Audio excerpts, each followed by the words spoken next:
I can still see my screen up there. Today, Assalamu alaikum everyone. We are starting the program with a recitation of Quran. So, Sajad, please.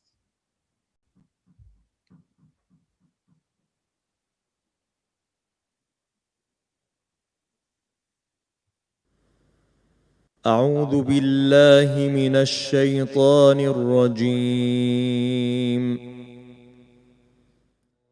بسم الله الرحمن الرحيم. يسبح لله ما في السماوات وما في الأرض، له الملك وله الحمد وهو على كل شيء قدير. هو الذي خلقكم فمنكم كافر ومنكم مؤمن والله بما تعملون بصير. خلق السماوات والأرض بالحق وصوركم فأحسن صوركم وإليه المصير. يعلم ما في السماوات والأرض ويعلم ما تسرون وما تعلنون والله عليم بذات الصدور. ألم يأتكم نبأ الذين كفروا من قبل فذاقوا وبال أمرهم ولهم عذاب أليم. ذلك بأنه كانت تأتيهم رسلهم بالبينات فقالوا أبشر يهدوننا فكفروا وتولوا واستغنى الله والله غني حميد. زعم الذين كفروا أن لن يبعثوا قل بلى وربي لتبعثن ثم لتنبؤن بما عملتم وذلك على الله يسير. فآمنوا بالله ورسوله والنور الذي أنزلنا والله بما تعملون خبير. يوم يجمعكم ليوم الجمع ذلك يوم التغابن. ومن يؤمن بالله ويعمل صالحا يكفر عنه سيئاته ويدخله جنات تجري من تحتها الأنهار خالدين فيها أبدا ذلك الفوز العظيم. والذين كفروا وكذبوا بآياتنا أولئك أصحاب النار خالدين فيها وبئس المصير. ما أصاب من مصيبة إلا بإذن الله ومن يؤمن بالله يهد قلبه والله بكل شيء عليم. وأطيعوا الله وأطيعوا الرسول فإن توليتم فإنما على رسولنا البلاغ المبين. الله لا إله إلا هو وعلى الله فليتوكل المؤمنون. يا أيها الذين آمنوا إن من أزواجكم وأولادكم عدوا لكم فاحذروهم وإن تعفوا وتصفحوا وتغفروا فإن الله غفور رحيم. إنما أموالكم وأولادكم فتنة والله عنده أجر عظيم. فاتقوا الله ما استطعتم واسمعوا وأطيعوا وأنفقوا خيرا لأنفسكم ومن يوق شح نفسه فأولئك هم المفلحون. إن تقرضوا الله قرضا حسنا يضاعفه لكم ويغفر لكم والله شكور حليم عالم الغيب والشهادة العزيز الحكيم صدق الله العلي العظيم. Thank you very much for that beautiful recitation. We're very fortunate today to have Nels Abbey speaking to us about racism in the public space. Nels is a British-Nigerian writer, media executive and satirist. Prior to moving to media, he was a banker, and he's a Clore Fellow, a Penguin Fellow, and a Fellow of the Royal Society for the Arts. His writing work has been published in every major quality British newspaper and many magazines. He's a social and political commentator and regularly appears on Channel 4 News, Newsnight, Radio 4 Times Radio, LBC and Sky News. And he's also the co-founder of the Black British Writers Guild. Today he's speaking to us about racism in the public space, and a topic that is hugely relevant, especially right now. And we really look forward to hearing from him, and honored to have him here. And please do feel free to note any questions if you have any on the YouTube channel directly on the chat, or on the chat here in Zoom, or later on we'll give everyone the opportunity to on Zoom to ask the question directly. So without further ado, please let's welcome Nels, and look forward to hearing from him now. Thank you very, very much. I'm going to come on with my laptop. Oh, there we go. Thank you very much. Thank you very much, McDan, and thank you very much, brothers and sisters. It's an absolute delight to be here with you tonight. I'm going to speak quite extensively about a range of things, but notably I want to focus principally on the issue of racism in the public sphere, of racism in public spaces, of how racism or how media is often used to actually perpetuate racism also, and the nature of racism within our society today. A couple of months ago, and I've mentioned this to McDad before we came on air, we were in the middle of COVID. We were started off in COVID-19. Things were just really launched into very, very much a bad place. And when things were really in a bad place, what happened was that I started to speak, as often happens with anybody whose heart is close to equality and justice and inclusion and diversity. I started to speak on what was actually happening. And what we were seeing was that a lot of brothers and sisters, Black, minority ethnic backgrounds, Muslims, all sorts of people, non-white people in particular, were dying at a faster rate than anybody else in our society. This was a concern for us, of course. And I started to speak up about it in particular. And one thing I noticed was that, now I'm a Black guy, a Black Christian, also in Britain. And the one thing that I noticed was that, and I'm used to it. Sorry, I'll take a step back. I'm used to actually dealing with idiots who don't know what they're talking about and are racist and want to say all sorts of things about us from a Black perspective. But there's one point where I pointed out how COVID was impacting Muslims in particular. And if anybody follows me on Twitter, one thing you'll notice that you'll see a side shot of me, and I had my beard growing just a tiny bit, not too much. And what was funny is I started all of a sudden getting all these trolls coming out of the woodwork and just bashing me, literally for just speaking up for Muslims. It's not even a vast or strong way, just pointing out the facts as to how COVID-19 was impacting people in particular. And it really kind of shocked me a lot more than normal, because in the normal situation, I'm very used to actually dealing with trolls. I'm very used to dealing with racists, but I was not used to dealing with with Islamophobes, because of course I am not a Muslim. And it was just very, very surprising. It was very surprising. And the level of intensity with which they came was also surprising. Now, I don't know if anybody on the line has ever been to a place called the Isle of Sheppey. The Isle of Sheppey is a place in Kent.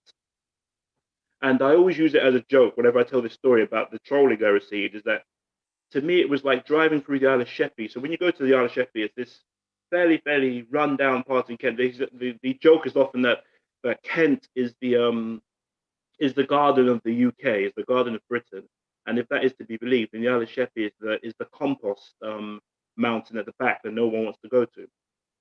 But the one thing I found that when I went to the Isle of Sheppey a couple of months ago is that there was Union Jack flags absolutely everywhere you went to.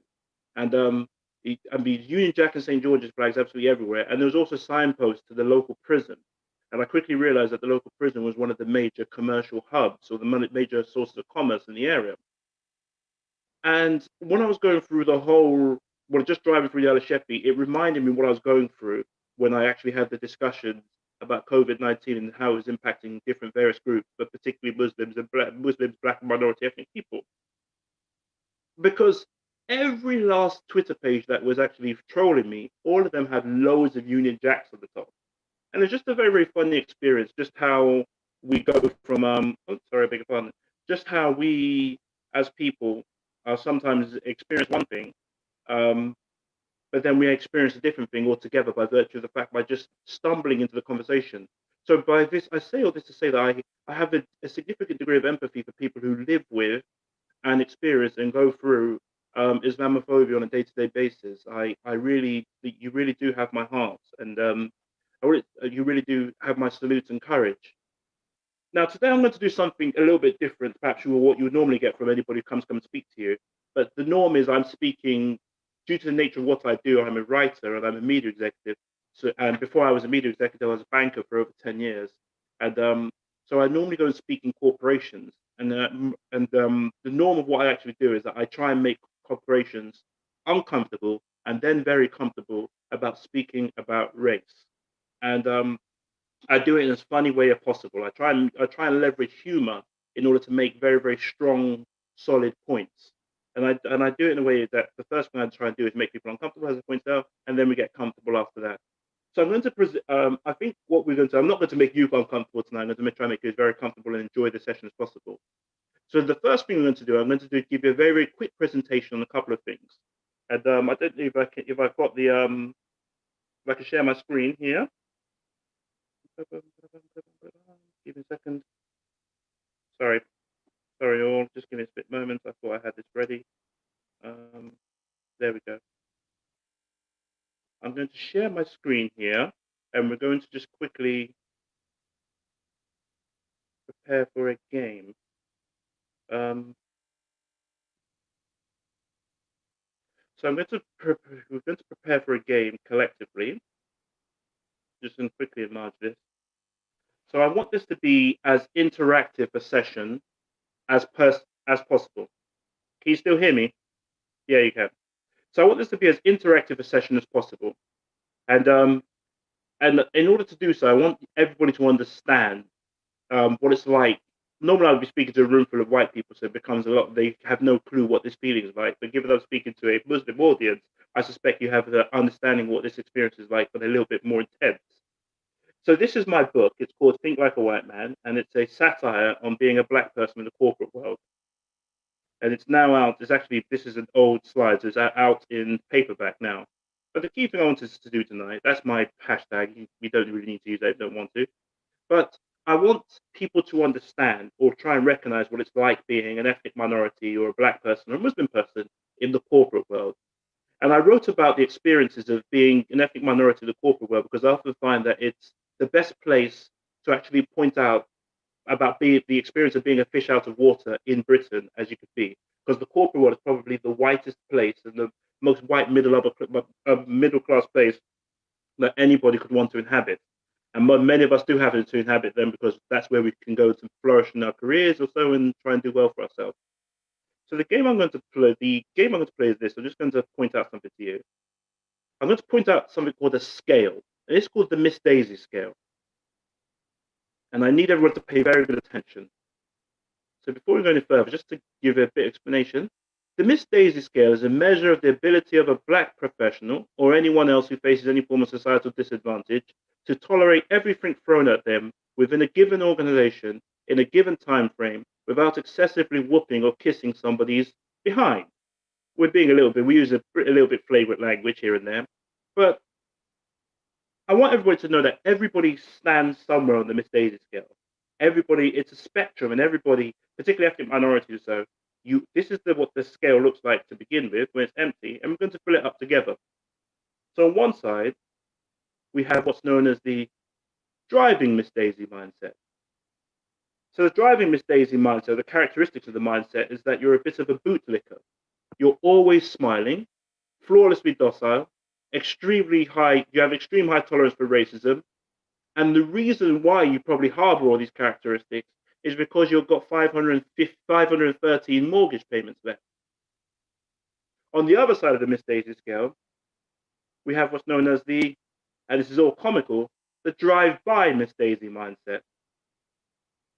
It suggests the drive-by Miss Daisy mindset suggests that you're a bit different to the driving Miss Daisy mindset, or the polar opposite. That you're a bit of a bottom kicker.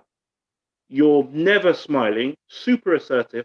You have zero tolerance for racism, and the reason why you probably have all these qualities is because you're mortgage-free, and sometimes mortgage-free could be a euphemism for the term homeless. And in the middle, we describe this as the Barack and Michelling Miss Daisy mindset. And the characteristics is that you have a healthy balance of driving Miss Daisy or drive-by Miss Daisy and the optimal mindset for corporate, community, and global success. And you're paid to live in a white house. So with that in mind, as we move through our discussion tonight, if you have any questions, or if anybody wants to speak to me about anything or so, or have any questions or comments or anything else, I would like to know where you stand or where you think you fit in on this mindset, particularly when you're at work. And so if there's any comments or anything else, just let us know where you are, whether you're driving Miss Daisy, drive-by Miss Daisy, or Barack and Michelling Miss Daisy, or something else altogether. Let us know where you stand on that. Now we're just going to go into something a bit more detail. I'm going to speak about privilege for a couple of moments, because I feel it's a very, very important topic in our society. Anybody with a bit of age on them, or a lot of people with a bit of age on them, will probably recognize these two pictures. They're from the 1988 Olympics. For me, they're a significant moment in my life because they represented. It was such a big moment for me because I was born in the early 80s, and then the 1988 Olympics was a really big moment because I was born, as I mentioned before, I was born in the early 80s, and I was raised in foster care for the first 10 years of my life, and I lived in a place called Benson. At the time, I was living with my foster parents, who were a white working class couple.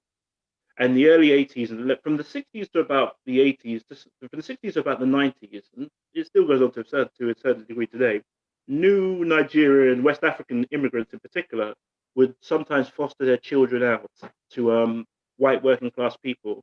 They did so for a range of reasons. Some of it was because the parents had to work multiple jobs while studying at the same time. Some of it was just that the parents, or our parents, Nigerian parents in particular, believed that those white working class people would be able to help their children integrate into British society and understand British society a little bit more than perhaps they would be able to. For myself, it was a very unique experience because I was raised in a place called Benson, which no one has ever heard of whenever I do any presentations. And Benson is this place near a place called Didcot Parkway. So anybody who goes to Oxford or went to Oxford University also probably knows Didcot Parkway because it's a station you probably go through, which you probably never have to get out of. So, but that was the nearest station to it, Didcot Parkway. Or if you're a military person, you might know RAF Benson. So Benson was this very, very small village in which pretty much it was an exclusively white village. And myself and my sister, who were living with our foster parents, were the only black children there. And in fact, it was so rural a place. When we were going to school or going out or so, we would always be told by the locals not to wear red because the bulls would chase you as you're walking by the farm. So that was the hazard that we faced when we were little. It was kind of crazy. But I remember I kept getting into certain degrees, as typical with a lot of young black boys. I kept getting into trouble at school. And I was a very, very unique child because even though I didn't know it at the time, I was a black child. And in fact, so I kept getting in trouble in school. But before that, my foster mum, who was a white lady, actually she was a white German Jewish lady, she had to explain to me what being a black person was. And it all happened by a unique chance endeavor when I was very, very little. So I was about 6, 7, maybe 8 years old, probably a bit less than that, maybe about 6 or 7. And I was stood outside a bakery, and every Saturday morning we went shopping, my foster mum and I would always get treated to a Belgian bun, which was my favorite thing in the world, and to a certain degree it still is. And I would wait outside the bakery with the shopping, and my foster mum would go inside the bakery and go and buy me whatever I wanted and buy some bread and everything else for the house. And I just recall I was stood outside there, and some gentleman, couldn't have been probably about, in retrospect, probably about the 16, 17-year-old range, just before we go to university, GCSE age or whatever it might be. They crossed the road and they're all in tennis gear, and they came running towards me pretty quickly. And they spoke to me very politely, and they asked me very, very politely that, hey, we heard that Velcro is made out of black people's hair. So the soft side of Velcro, they said, we heard that's made out of black people's hair.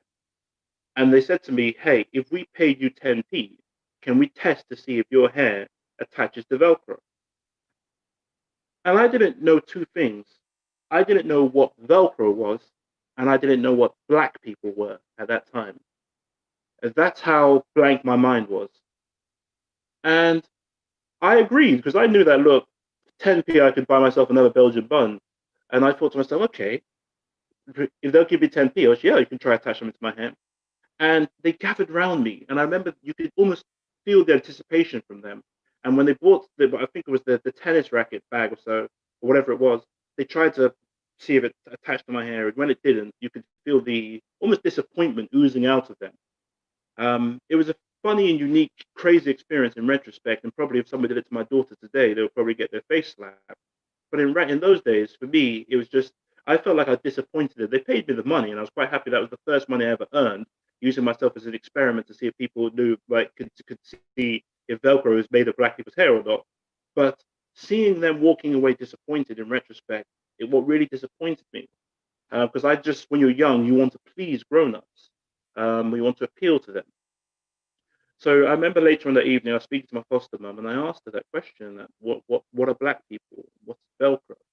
And then my foster mum explained to me that what a black person is, or so. That, and she explained to me that I was a bit different. And then she was able to put in context that this is part of why you're getting into a lot of trouble at school. That sometimes I'll get into a fight with somebody or so, and then I'll get not suspended at that point, but I'll get in trouble, and the other person wouldn't get in trouble, or the punishment was more severe for me, or I'd miss my playground. And I knew there was a deep sense of injustice there, but I didn't really know what it was. And that was it. That was it when I was little. But what was really interesting to me about this picture was that the next day, after having that discussion about what a black person was with my white foster mum, she then pointed to me on TV and said to me, yeah, this was the 1988 Olympics, and pointed out that Linford Christie, the man who just came, I think it was second or third, he was third in the race that you're seeing in front of us over here.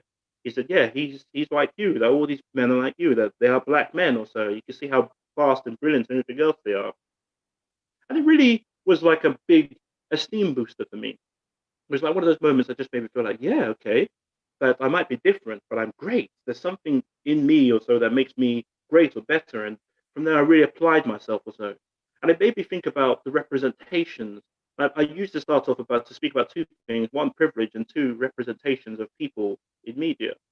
Because for me, at that moment, as a young black boy who knew nothing whatsoever about black people or anything else in the British countryside, seeing that representation of an athlete alone on TV was fantastically positive for me. It was life affirming. And I think that sometimes what we've seen now from the 80s till date, things have deteriorated a little bit in the public realm as far as active representation is concerned. Things have gotten a lot more vicious, a lot worse. And as we'll come back to in more detail, but I do feel that McDad in particular and the organization he's founded are doing a fantastic job in pointing out media racism and media bias and correcting these things, or everyday racism, everyday Islamophobia in media, and doing a fantastic job to correct these things.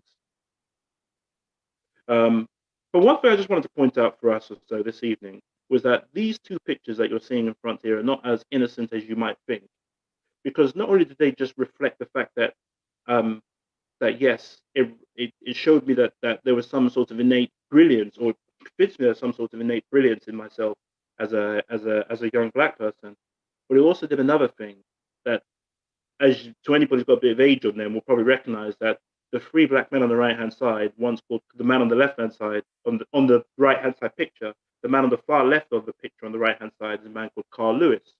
he was the Usain Bolt of his day, a really brilliant American track and field runner.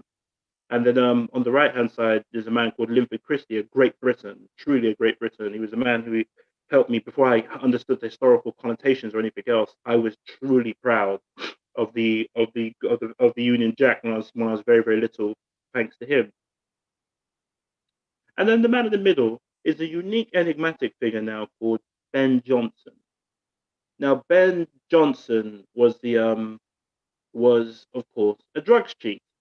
And what you can see on the left-hand side picture is that Ben Jonson is speeding away, not by much, but he's speeding away, not by Usain Bolt distances, but he's speeding away and he wins the race and he becomes first on the podium. And when I speak to corporations, the thing I always point out to them is this, is that the distance between Ben Jonson at the front and whoever's at the back of the picture is probably less than a second and a half. But that distance or so was enough to put Ben Jonson on top of the podium and them at the bottom, or them not on the podium at all.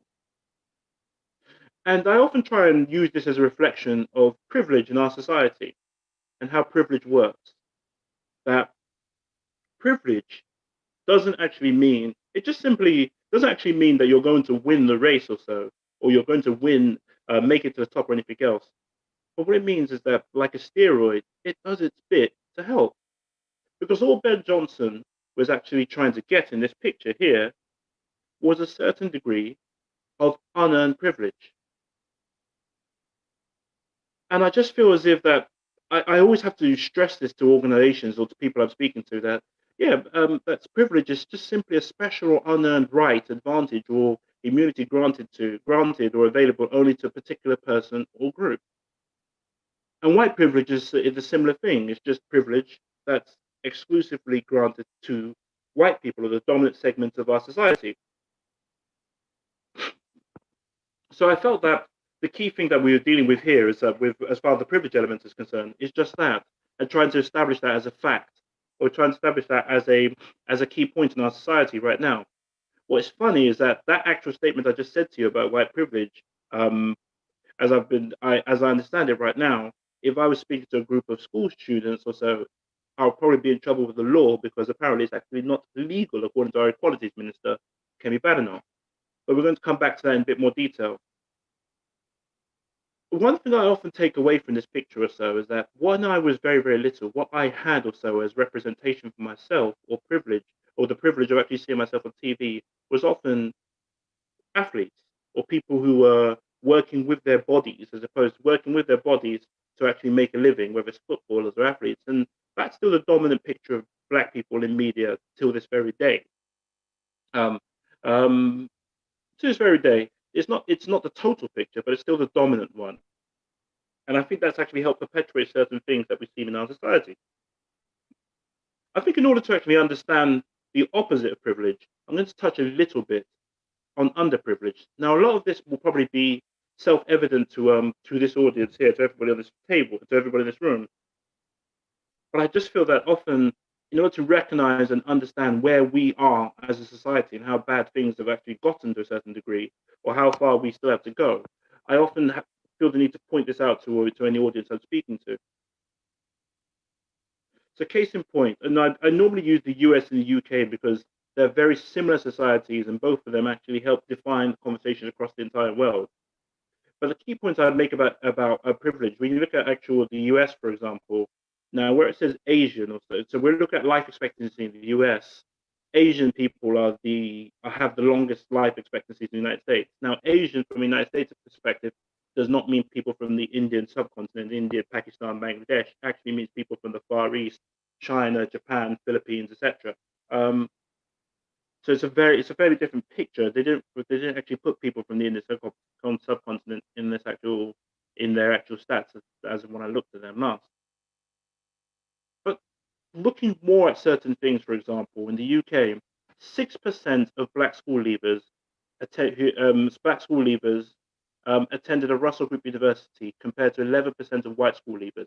So putting that in perspective, if you want to get on a graduate scheme at a top firm, you almost certainly have to go into one of the Russell Group universities.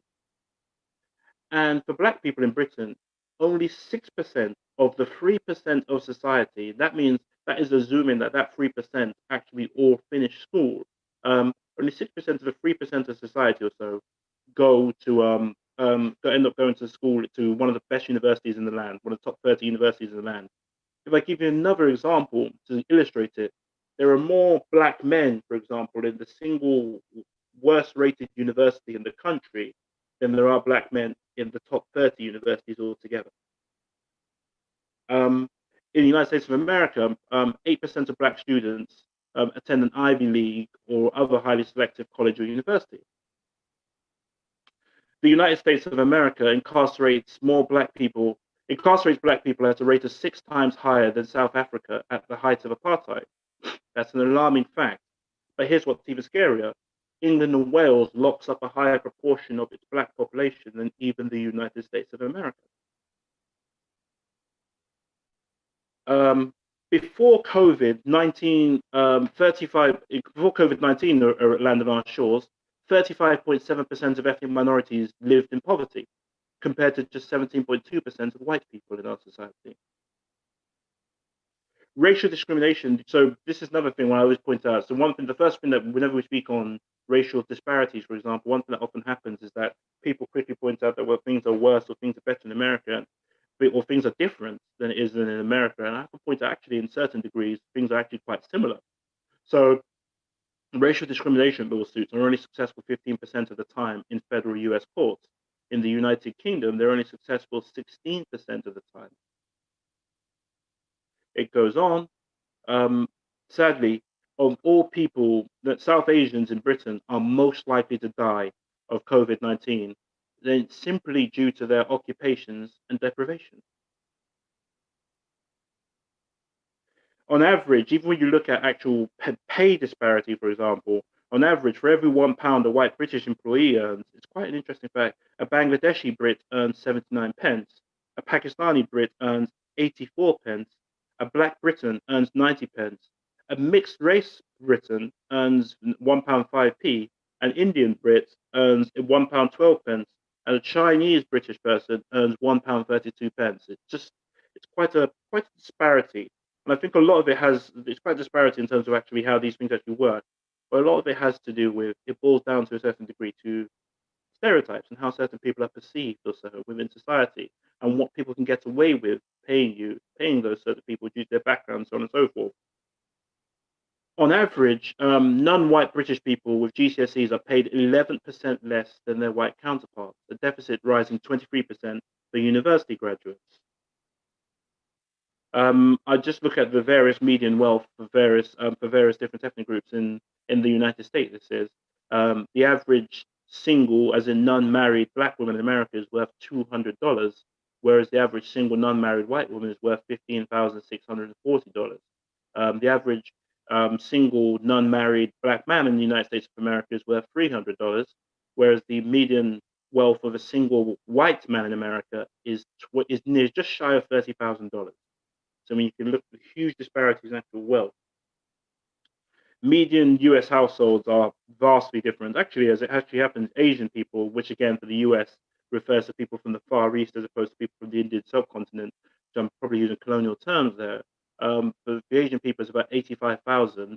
For Black people, also, it's about 41,000, which is a huge drop, less than half. When you look at incarceration, which again we all know, Black people make up, I believe it's 13% of the population in the United States of America, make up 12% of the population, but 33% of the prison population. Hispanics make up 16% of the population, but 23%, whereas white people make up 64%, but only account for 30% of the prison population. It's a problem. So from a British perspective, I often think that when you actually look at these figures and these stats or so, I often point out to corporations that you're looking at what I call 4 Ps in terms of actual the 4 Ps of how people will come of outcomes in life, and it's portrayal, which is a very, very important one.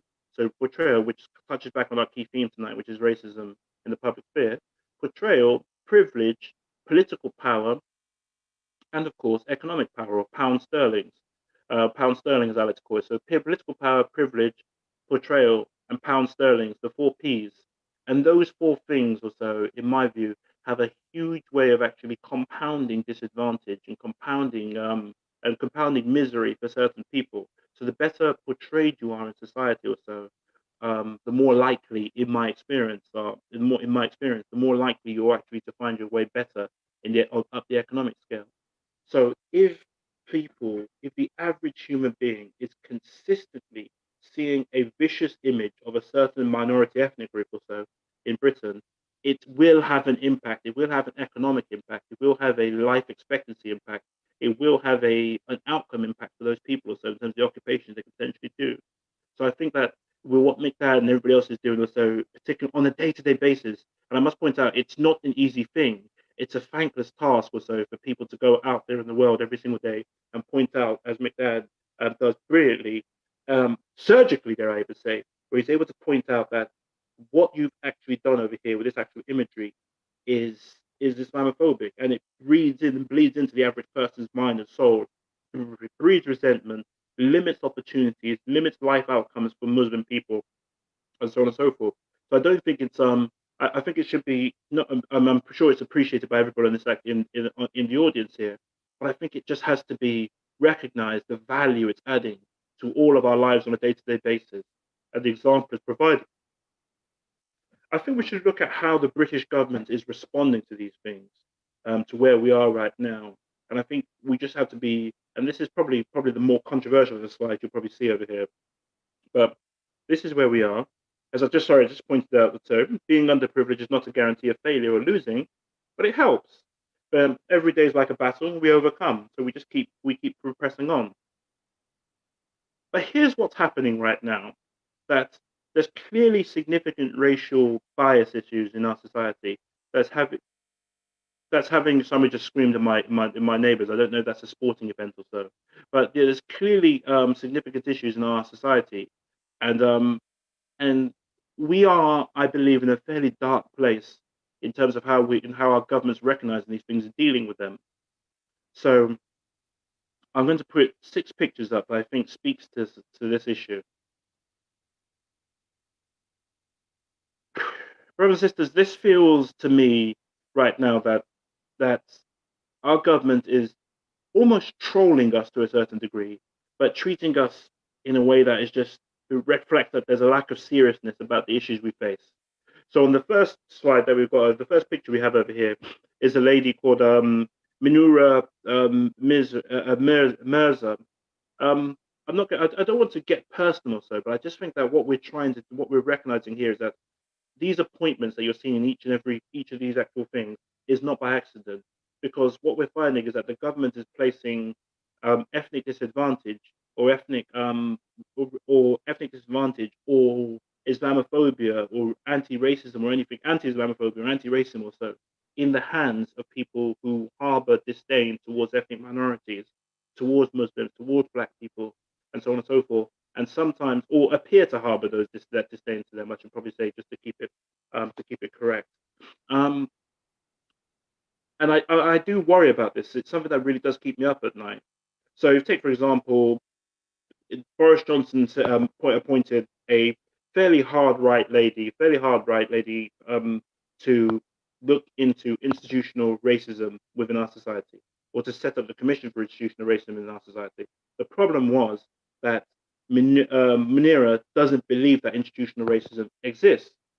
And then Munira then picked a gentleman called Tony Soor, who also doesn't believe that institutional racism exists.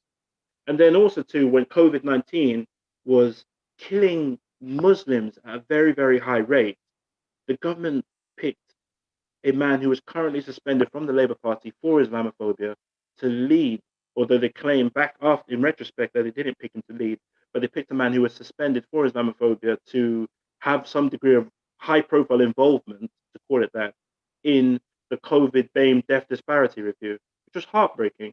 And even when the actual when the report of the review came out, most people on this line, most people in the audience today probably don't remember the outcome of it, because it was scuppered from the beginning, and this is damaging and killing people. So this is very, very serious, and they're still going to take it seriously. At the top, there's a lady called Kemi Badenoch. Kemi and I have at least a few mutual friends, And Kemi's just pretty much saying some of the craziest stuff that I've ever heard or so from a politician, from a black politician or any type of politician in Britain.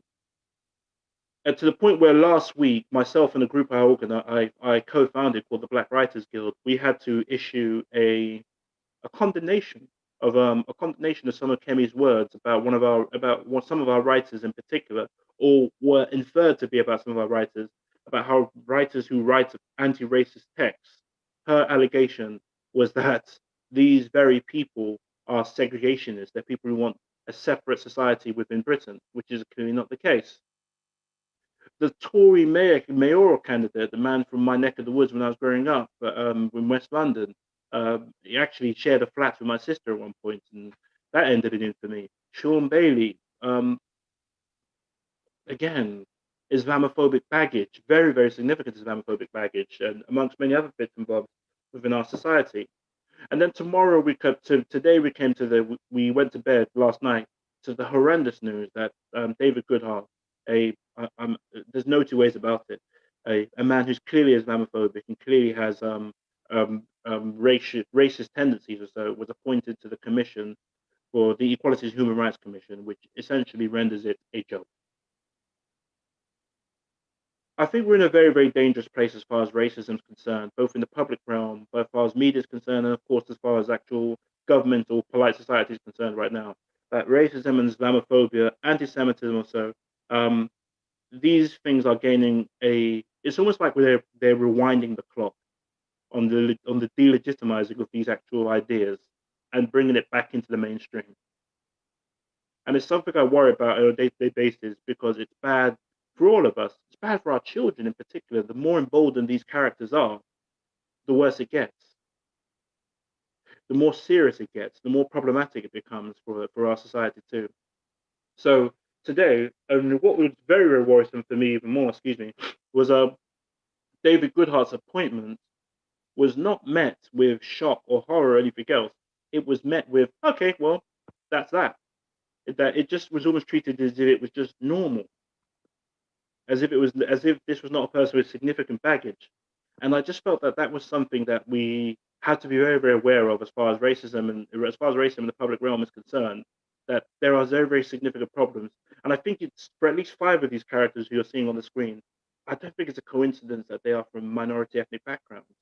So I think Boris Johnson is playing quite a dangerous game here, that the empowerment of hard right black and brown people or so to do the dirty work, to do his racist dirty work, is clearly a strategy for him. And it's something that I worry about again too. It's the as Baroness Varzi once put it, that certain types of racism, she was speaking specifically about Islamophobia, but it's passed the dinner party test. And even certain other types of racism that hadn't at one point passed that test are now passing it even more so. And it's stuff that I significantly think we should all be aware of and all concerned about. And I think that collectively, one of the problems that we have in terms of actually addressing racism in the public realm is that collectively, us, as far as Muslim people, as represented by the Muslim Council of Britain, Black people, other minority ethnic people, we haven't done enough to make sure that we are collectively organized and able to work together and speak with one voice when these things happen.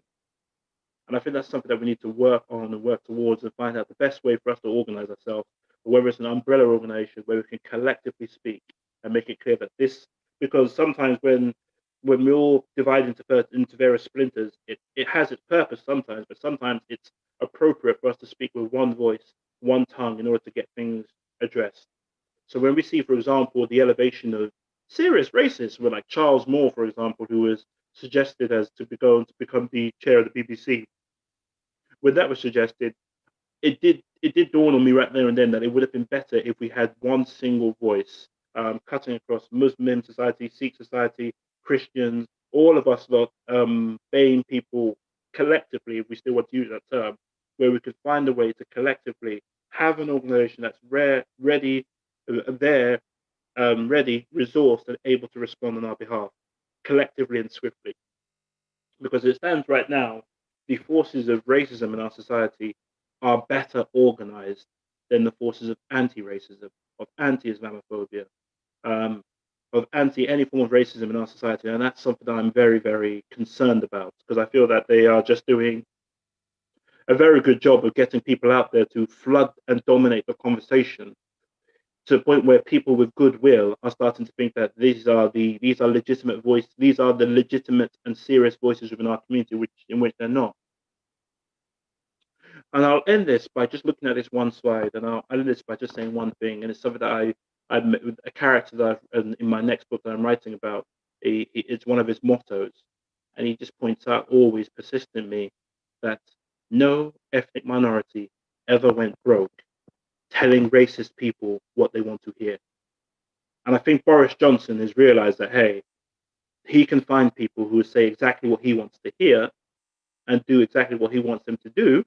And it doesn't matter how it damages us, normal people, on a day-to-day basis, provided it wins him political popularity and extension in number 10, and it earns them whatever it is that they're trying to get out of it too.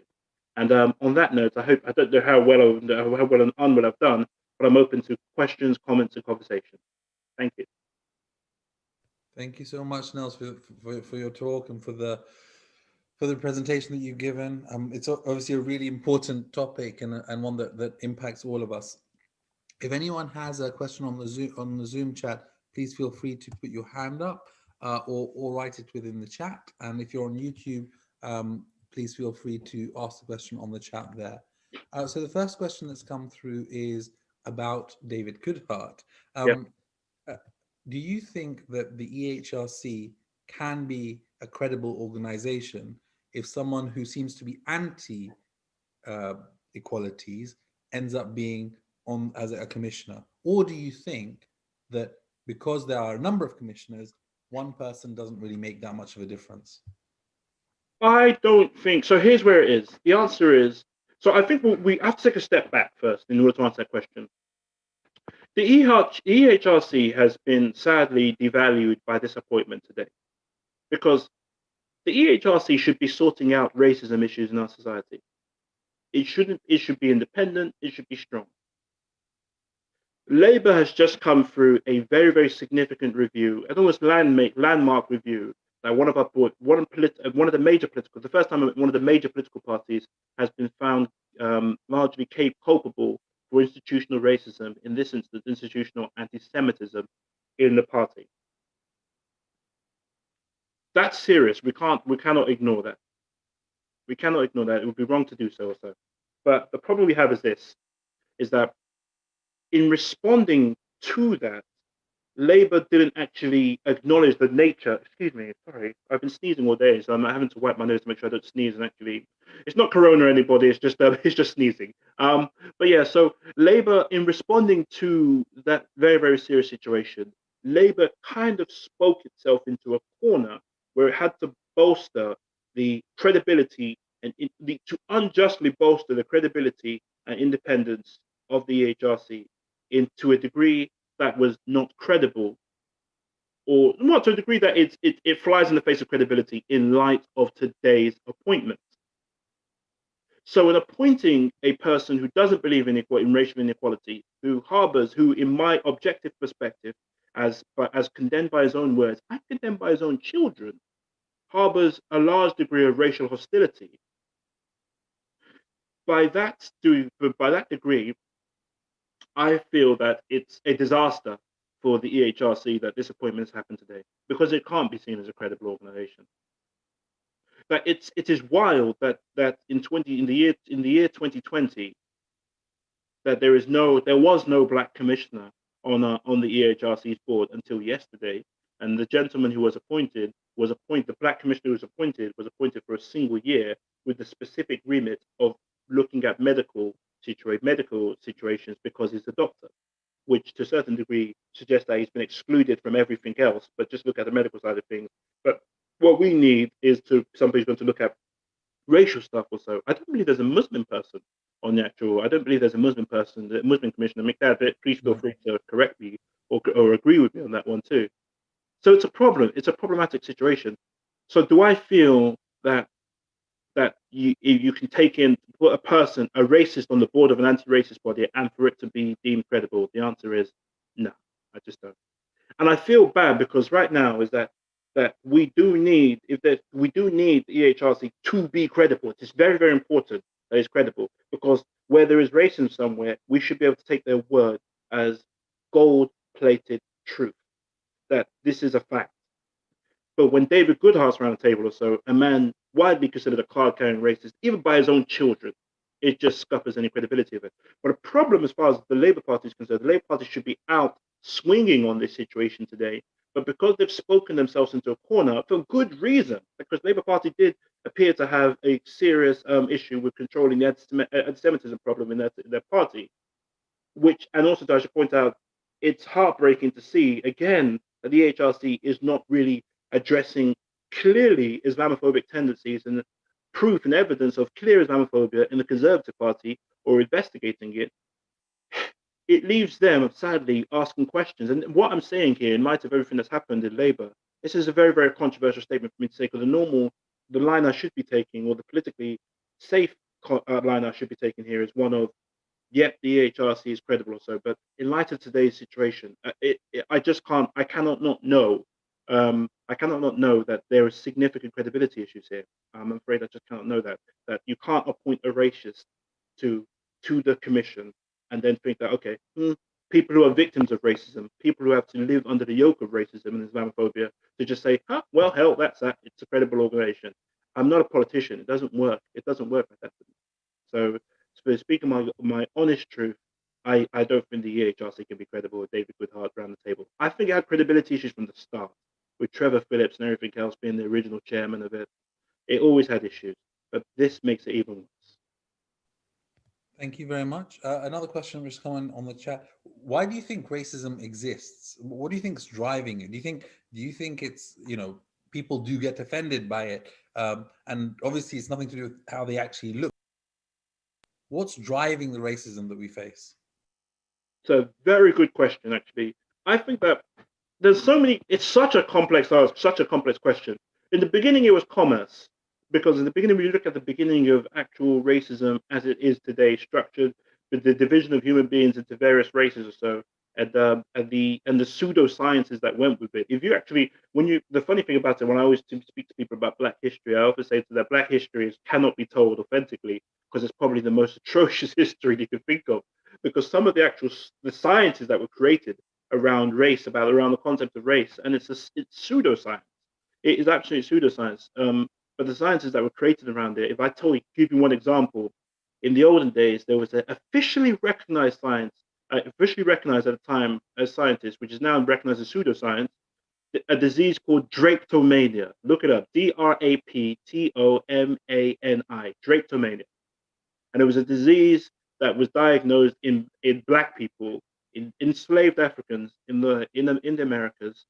It was a disease where they said that it was a mental disease that was forcing them to run away from their captivity, from the enslavement they were facing. So if they just ran away from the slave master or so, they would say, okay, he's suffering from drapetomania. That's the problem. It has. So the problem we had is that, look, in order to actually justify some of these things that were taking place, the enslavement of people, the debasing of certain people, and so on and so forth, we came up with sweet ideas, of what were sweet and seductive ideas or so, to justify what was just a commercially exploitative practice, to suggest that certain people were lesser than other people or so on and so forth. It was all rubbish.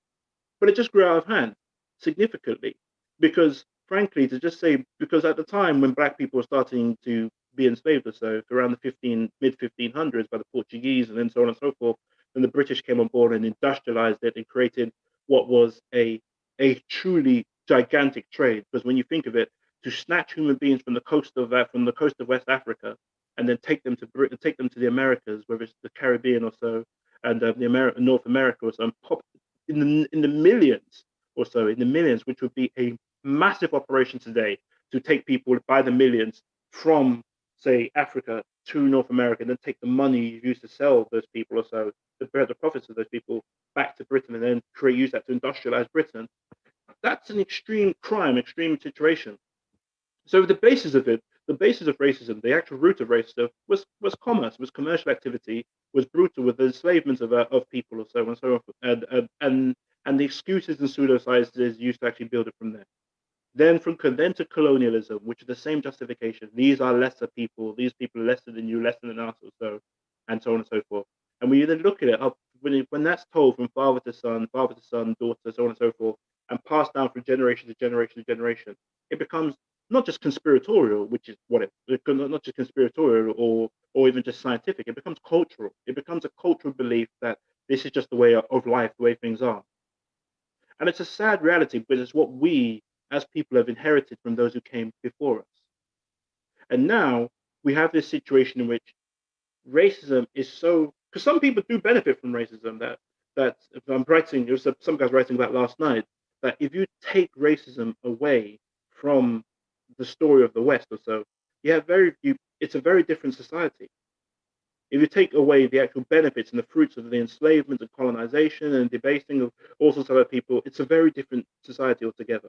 That the notion that America could build itself up to become this economic powerhouse without 400 years of the free enslavement of Africans or so is laughable. It's a laughable notion. So the enslavement or so from people or so, and I don't know, is at the root cause of it was just commercial activity.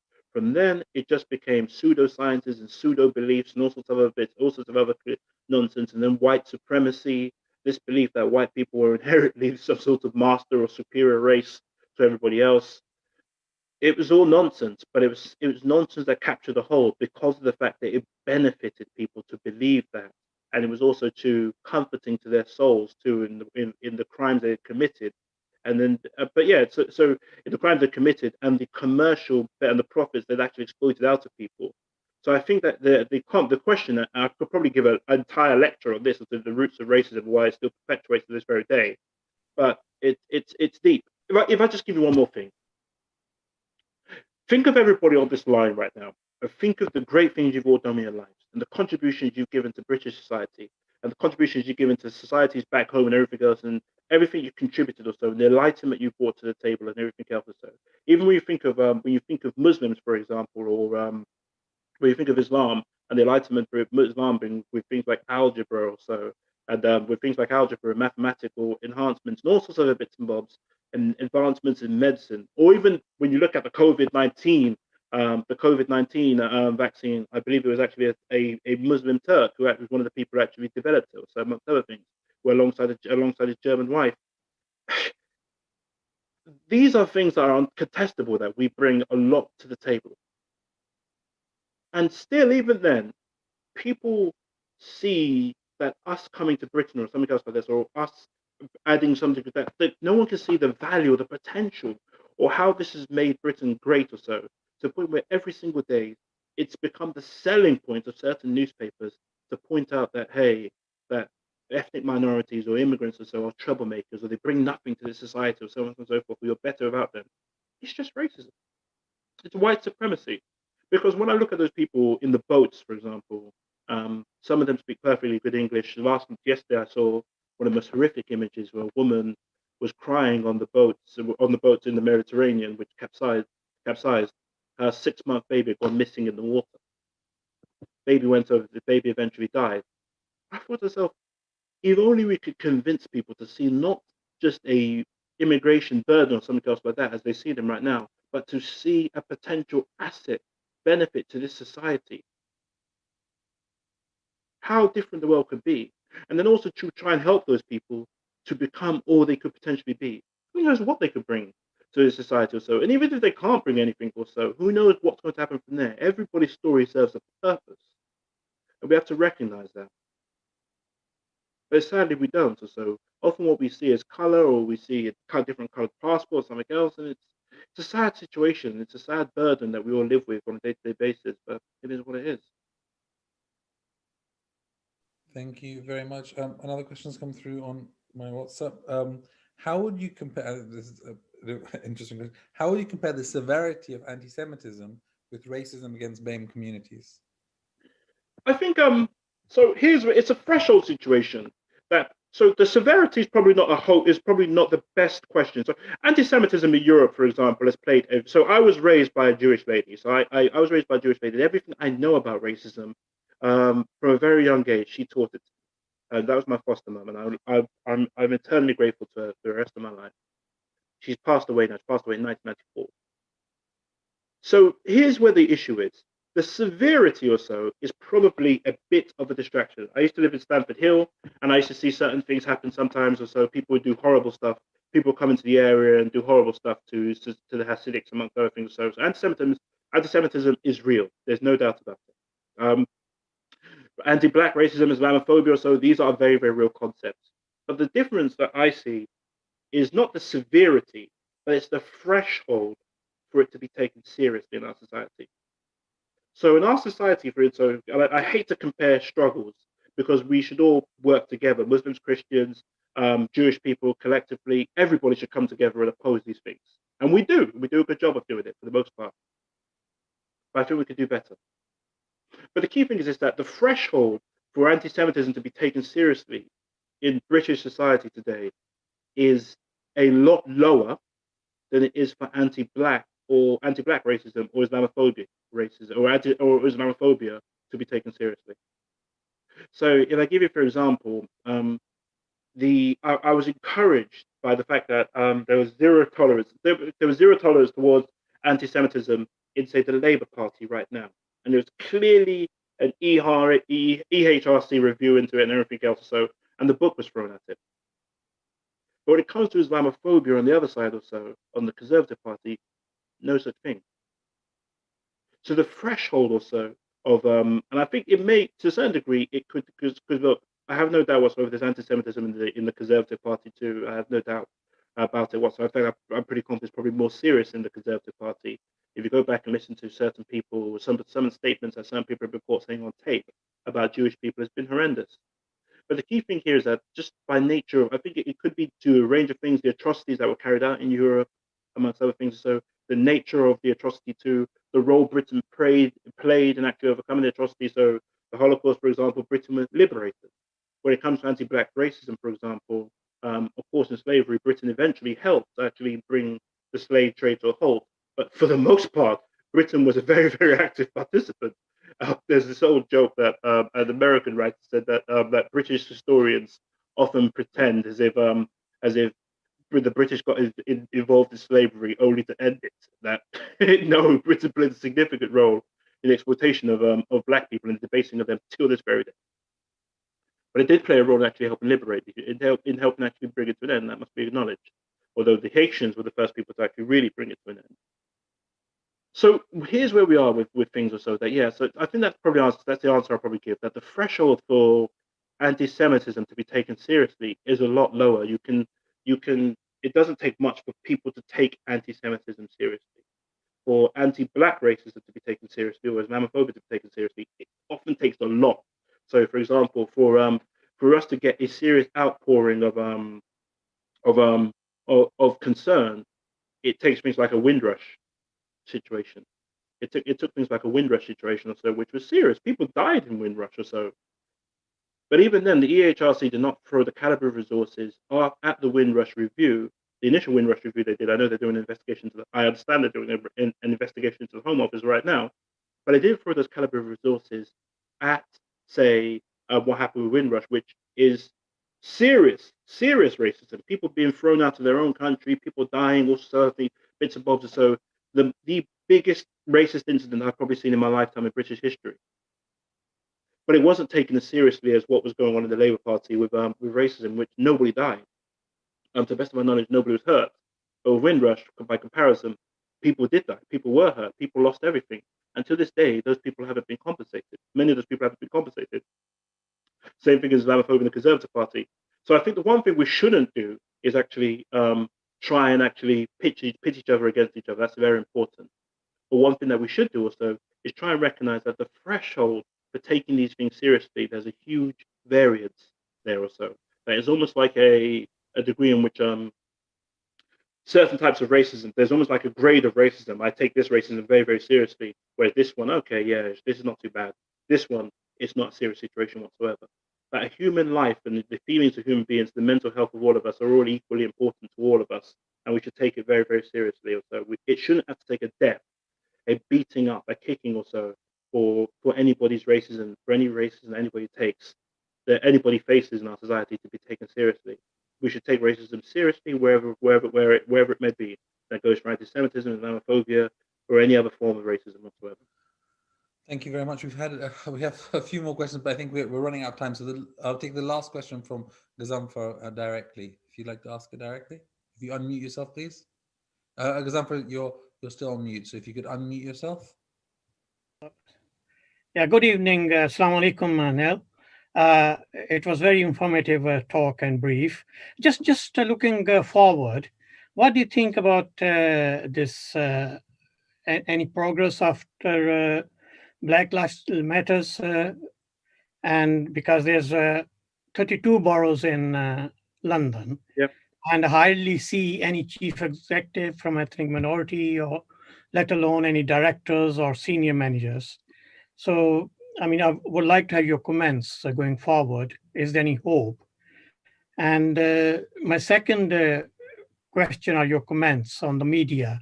Yeah. Media role is very negative. And my third question is because there's a racism and prejudice within the communities, in the ethnic communities, because there's some far-right communities coming up, bringing international politics into UK, which is creating some kind of differences. I'm just telling you, is in near future, it's happened in Harrow. This is my feeling. So I just need your comments on these three, my question. Thank you. So on the first one, I do see that's right. So as I understand it, so the local governments, I went to go speak in Lambeth local government not too long ago or so. Was it Lambeth? Yeah, in Brixton. That's Lambeth. Yes, so Lambeth or Lewisham, whichever one. It's one of those two in Brixton. One of the two is South London, in that part of South London. I went to go speak to them and did a good big event for them. And yeah, it was probably one of the more diverse areas I've ever seen. Diverse institutions I've ever seen. Also, the amount of ethnic minorities I saw there, I was encouraged.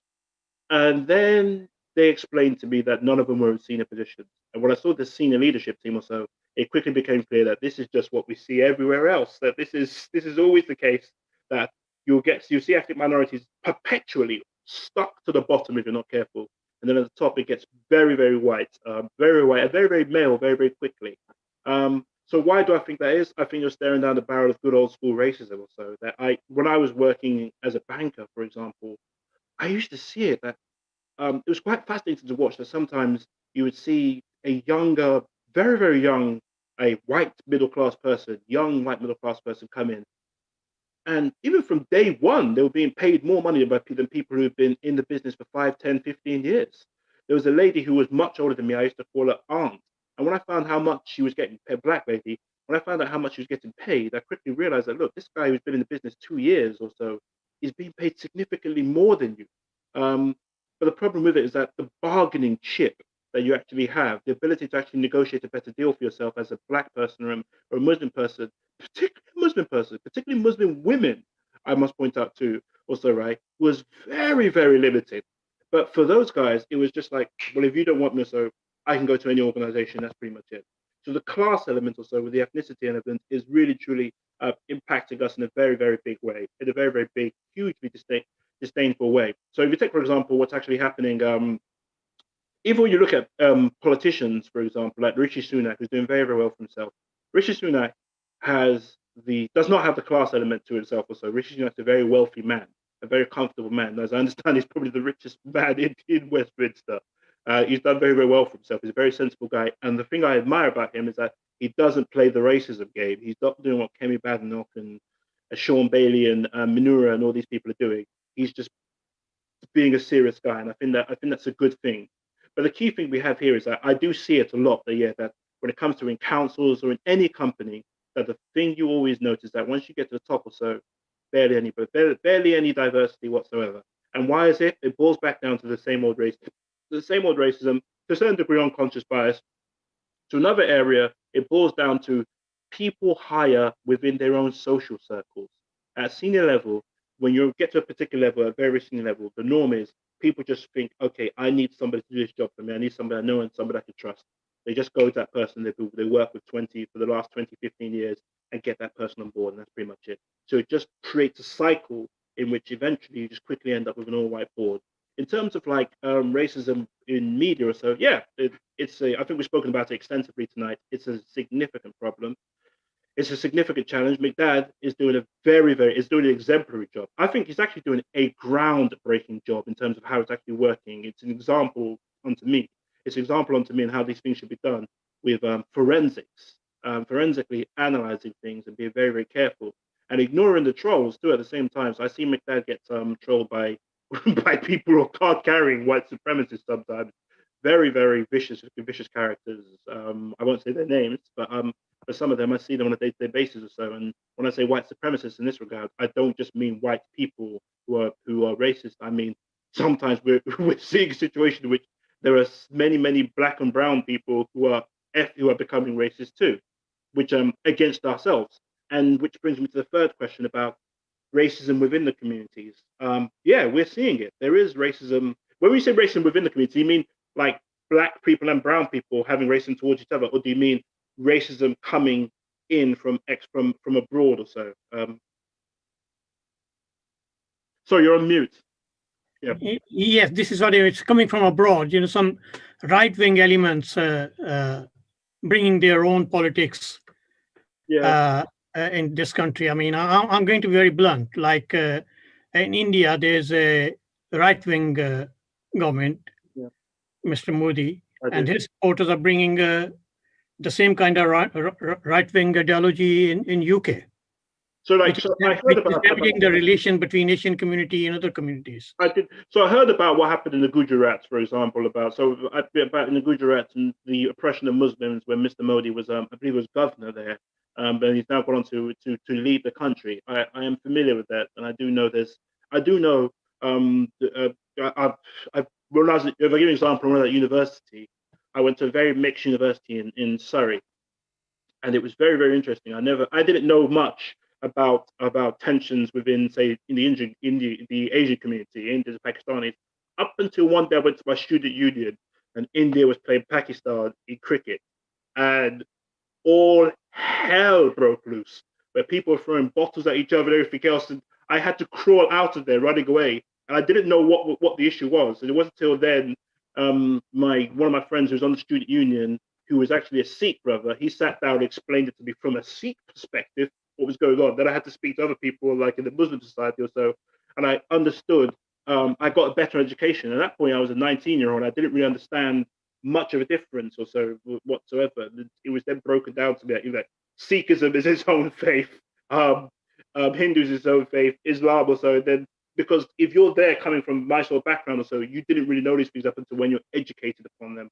So, but yeah, I do notice that that it doesn't surprise me that things are happening or so, bringing the right wing politics. I think that bringing right wing politics or bringing racism or so from abroad or hostility towards each other, it doesn't benefit us. We have very significant problems. We have to make sure that collectively, us, particularly as minority ethnic people, have to find ways to come together right now, because seeing a Sikh or a Hindu person in some sort of squabble with a Muslim person or so, the only people who are benefiting it doesn't help because particularly in Harrow, we have a very diverse community here. Yeah. But, in near past there was some kind of tensions, so yeah, we're trying to reconcile it, but there's always certain elements, everywhere, minority. So I think that if you take, for example, there has been times or so, even with the black community, for example, that the black community and Asian community or so have not gotten on as things as well as we should have done or so. I find, in my experience, as I've grown older as a man, I'm seeing that we're coming together a lot more. That I think that we're becoming a lot more cohesive and work, and particularly the leadership side of things, coming together a lot more, having much more interfaith, intercommunal dialogue. I think we need to set up an intercommunal organization collectively, so we have something where we can deal with situations as and when it's necessary. So there has to be a pan-ethnic minority organization. So when the government does something crazy, like appointed Trevor Phillips to the COVID review, we have to be able to respond to that as a collective, speaking with one voice, one tongue, and making sure we're heard and we're be credible and well-funded. That has to be done. But I think that collectively, just from my perspective, as I'm growing older or so, I'm seeing much more cohesiveness. My daughter, for example, goes to a very, very mixed school in Haringey right now.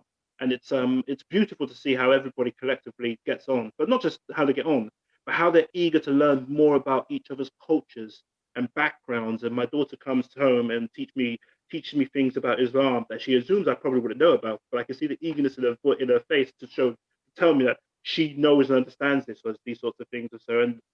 And I think that's a very, very encouraging thing for British society, particularly for London and mixed and multicultural places, that the youngsters are coming up and understanding each other and getting on.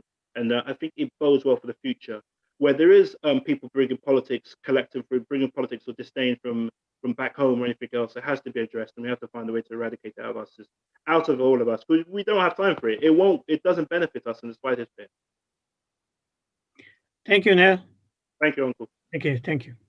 Thank you very much, Nels, and thank you for all the questions that we've had. And I know there are many more, but I'm afraid we have run out of time. I mean, we've kind of gone over time. It shows how interesting this topic is and how important this is for the audience and for everyone else. So thank you so much. Please do, if anyone's listening or watching on YouTube, please continue watching our online channels. Online channel every Friday we do have these talks. And next Friday we have Dr. Nadine Anani. She'll be talking about her book, Bordering Britain, Law, Race and Empire. The week after, we're very fortunate to have Michael Ware, who's talking about the role of faith in the US election. And he'll talk about his insights from his time in the Obama administration. So he was one of the faith advisors to the US government under President Obama. And then the week after, we have Dr. Ursula Basis, and she's talking about looking over the early Muhaddith's shoulder, a study of hadith production and transmission based on original documentary sources. Some really good talks coming up over the next couple of months, and hopefully we'll get a chance to hear from all of you and see all of you virtually at the future talk. So thank you very much, and thank you, Nels, for your talk today. And thank you. And it was a real honor to have you here. So thank you very much. Thank you. God bless.